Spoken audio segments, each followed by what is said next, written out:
Cerca de 2 meses após a publicação da portaria que regulamentou a retomada da emissão de licenças para caçador, atirador e colecionador, ou seja, os CACs, o número de pedidos de novos certificados de registro está crescendo. O certificado habilita o cidadão para adquirir armas e munições junto ao Exército. Na primeira semana de governo, o presidente Luiz Inácio Lula da Silva decidiu revogar as normas que haviam tornado mais fácil a aquisição de armas durante o governo do ex-presidente Jair Bolsonaro. A paralisação da emissão de certificados de registro, que permite a prática do tiro esportivo, fez muitos clubes de tiro falirem em 2023. Júlia Luci.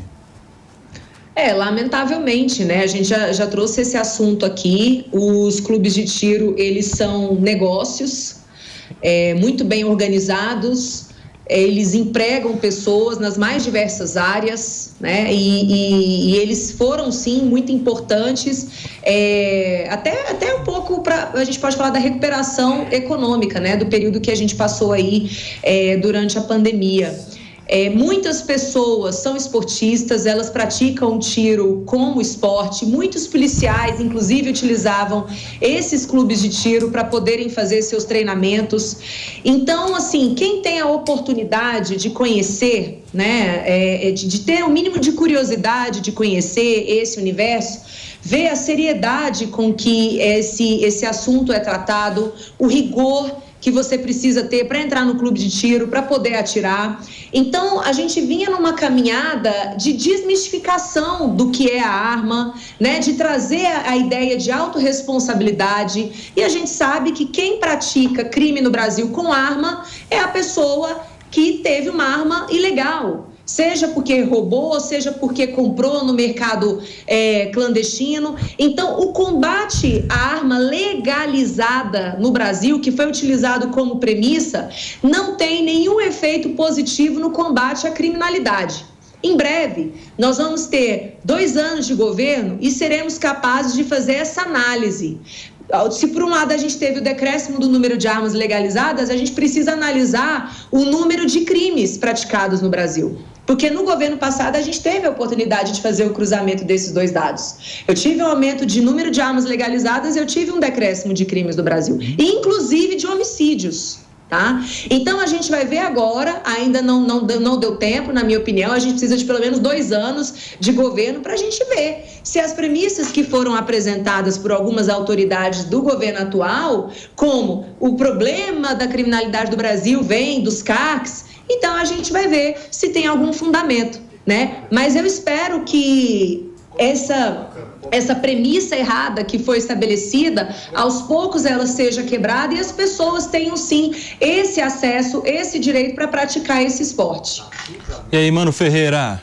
Então, a gente precisa pensar nessa correlação entre armas e violência e os dados de insegurança e homicídios com bastante cuidado, porque é preciso controlar as variáveis, é um estudo tecnicamente difícil de ser feito, né? Porque você precisa tentar controlar a variável arma em circulação com todas as outras variáveis. E aí tem estudos para os 2 lados. Tem estudos que mostram que a correlação aumenta o número de crimes, tem estudos que mostram que diminui, ou seja, a ciência ainda é inconclusiva sobre o grau de relação entre a circulação de armas e o número de crimes. Existem vários outros fatores que precisam ser levados em conta. Por isso, eu sempre trato essa questão do armamento, muito mais do que uma questão de segurança pública, uma questão de direito individual, que precisa, portanto, ser regulamentado. A gente conversou semana passada aqui sobre o caso de um militar, coronel da reserva, que mantinha na própria casa um grande arsenal de armas e que acabou tendo um acidente que teve que evacuar o prédio todo porque as armas estavam armazenadas de forma incorreta. O que eu trago para trazer à tona o fato de que alguma regulação sobre esse direito individual precisa existir, ou seja, a gente precisa discutir como país como conciliar o direito individual daqueles que desejam ter arma com as condições mínimas de segurança para que essa presença de arma em domicílio não gere riscos indevidos aos vizinhos e a toda a sociedade. Ô, Felipe Monteiro, você acha que essa questão das armas, dos CACs principalmente, foi muito politizada nesta última campanha política e, por consequência, nos atos do governo? A gente se lembra que uma das primeiras decisões a respeito disso foi justamente no primeiro dia de gestão, no dia do decretaço, né, em que a gente viu uma restrição gigantesca para novos certificados, que agora está voltando atrás. Temos, portanto, a partir de agora, novas pessoas conseguindo se credenciar para terem as suas armas e também, na própria ocasião, uma restrição para o funcionamento de clubes de tiro, os quais muitos faliram, fecharam as portas. Felipe Monteiro. Ô, Coba, esse assunto é um assunto muito interessante, né? Como bem disse o Mano, tem muitos estudos a respeito sobre isso. E eu vou trazer um dado que eu acho importante da CPI das armas, né? Sou uma pessoa que respeita tanto o Congresso Nacional que vou trazer os dados feitos na CPI das armas que concluíram diversas situações relacionadas com o armamento, né? Primeira coisa, que aí a Júlia Lucy não se ateve a esse dado que foi concluído na CPI. Primeira coisa, há um certo tabu dizendo que as armas utilizadas pela criminalidade são obtidas de forma ilegal. Não é verdade. 55% das armas que estão na mão dos traficantes, dos bandidos em geral, foram obtidas de forma legal. Seja o traficante, o criminoso, comprando a arma, seja roubando a arma daquela pessoa que era CAC ou que tinha arma legalmente em casa. Outro tabu. As pessoas falam que o problema do armamento, do tráfico e dos criminosos é porque eles compram armas de fora do Brasil. 86% das armas utilizadas pela criminalidade foram fabricadas no Brasil com autorização do Exército. Ou seja, cai por terra esse argumento de que o criminoso só usa arma ilegal. E tem um estudo do IPEA... Meu Deus do céu! E tem um estudo do IPEA que eu gosto muito... E tem um estudo do IPEA, que eu gosto muito, que fala o seguinte: aumento de 1% na comercialização das armas, aumenta em 2% o número de homicídio.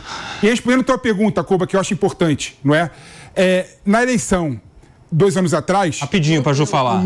O Lula falou que ia restringir a arma e o STF decidiu que havia uma flexibilidade inconstitucional do governo Bolsonaro em relação ao CAC. Então a política de restrição e a política de engessamento à comercialização das armas veio por conta das eleições que o povo escolheu esse modelo e veio por conta de uma decisão legítima do STF. A Júlia Lucy, eu acho que não concorda, o PP. Mas dado tá lá no... saque@cpi.gov. Fala por ele, pela Júlia, por você. Vai lá, Ju, com a palavra. Uma coisa que a gente precisa deixar muito claro aqui é quando a gente fala de arma legalizada, PP, a arma está no registro de uma pessoa.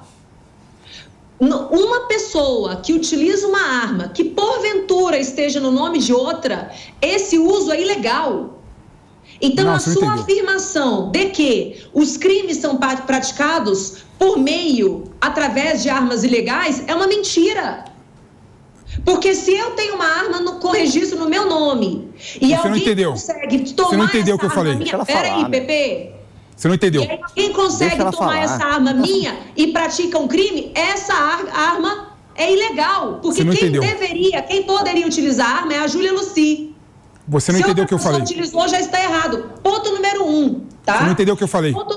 Ponto número 2. O povo já falou o que pensa sobre isso, sabe quando? 93. A população foi 2003, chamada para falar... É anos 2000, se eu não me engano, hein, Ju? 2003, Ju. É anos 2003. Obrigada.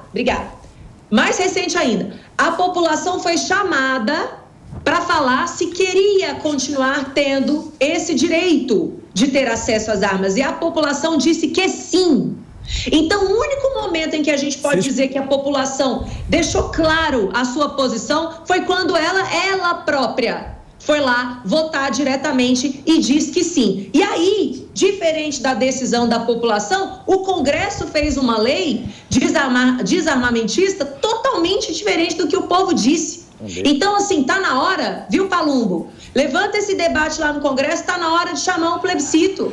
Vamos saber o que o povo brasileiro realmente pensa sobre isso. Ô, Ju, só para trazer a informação... Essa politização, eu concordo. Só para trazer a informação aqui certinha, foi no dia 23 de outubro de 2005, o referendo sobre a proibição da comercialização de armas de fogo. O Felipe pediu, tem 20 segundinhos antes do... Ele não vai falar, ele vai falar 3 minutos. 20 segundos, bem rápido. Primeiro, Julinha, a população decidiu em 2003 que era a favor da comercialização das armas. Concordo contigo. Mas a flexibilização de comprar a arma, a população não foi nem contra nem a favor. Mas uma coisa isso é regra. Não.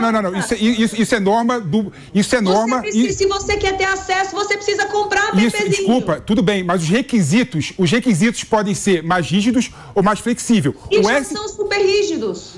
O STF decidiu. Pelo amor de Deus, já falou. Chega, meu. Vai lá, Palumbo. Só ele que fala, meu. Ele fala, retruca todo mundo, ele retruca até os câmeras, meu. Ou seja, deixa eu falar. Vai lá, Palumbo. Você é o que mais fala aqui, cara. Você não para de falar um minuto, velho. Se você me interrompesse tanto... Você não para de falar, velho. Eu fiquei quieto, você que não para de falar, irmão. Você me interrompesse tanto... fala o tempo todo, você interrompe o Mano, você interrompe a Júlia, você interrompe o Kobayashi, velho. Você me interrompeu tanto... Só você ver um programa depois. Você fala pra caramba, velho. Vamos lá. Eu não falei. Eu não terminei de falar. Vamos lá. Você falou 2 vezes.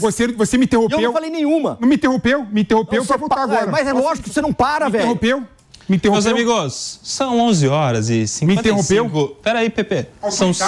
Pepe, eu preciso encerrar para quem estava acompanhando pela rádio. São 11 horas e 55 minutos. Quem estava nos acompanhando pela rádio, a gente volta amanhã às 10 horas aqui no Morning Show. Agora eu fico até com medo para quem que eu passo a palavra. Não, para mim, deixa eu falar.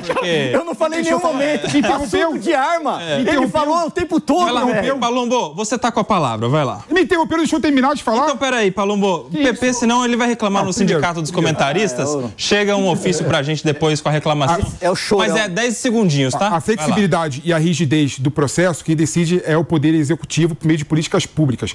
E o STF decidiu que o Bolsonaro não agiu de forma correta a lei e a Constituição ao flexibilizar de sobremaneira a comercialização das armas. E um ponto, só para terminar, Cuba, que eu acho importante.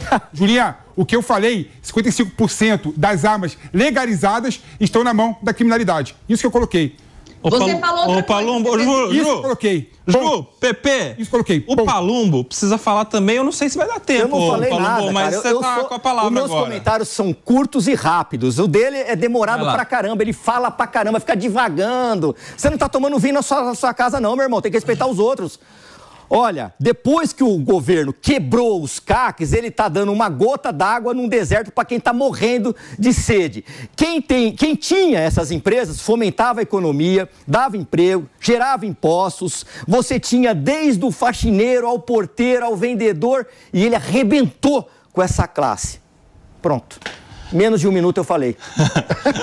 Como sempre, gente, né? Nós temos aqui 1 minuto ainda. Alguém quer falar algo? Dá pra Júlia, porque ele falou pra caramba já. Você me interrompe, tem medo de falar, Júlia Luci. Mas o Palumbo tem medo de usar a palavra. Você que é autoritário, você fala pra caramba. Tem medinho. Você fala pra caramba. Vamos pra Júlia Luci. Vai lá, Ju. Tem medinho. Vai lá. Eu não pode falar. Quando o Mano traz para o campo do direito individual, e eu acho que é essa a linha diretiva do debate, tá? Quando a gente pega, por exemplo, a nossa inspiração, que é a Constituição americana, a emenda 2ª nos Estados Unidos deixa muito claro o direito que todo cidadão americano tem de ter acesso à arma. E, gente, o motivo é muito óbvio, sabe por quê? A segurança pública, ela não alcança a casa das pessoas, ela não consegue resolver muitos casos, por mais precisa e competente que ela seja, né? Então, a gente não pode privar uma pessoa do direito mais básico, que é de permanecer viva. Principalmente na zona rural, principalmente em lugares afastados. Se a pessoa não tiver a chance de ter uma arma para se defender, ela se torna uma presa fácil. E aí, se a gente for evoluir para uma outra discussão sobre a não aceitação de uma ditadura, que é outro princípio também, porque uma população completamente desarmada é uma população refém. Basta você ver os primeiros passos que qualquer ditadura comunista faz. Veja o caso da Venezuela, se alguém pode ter acesso à arma.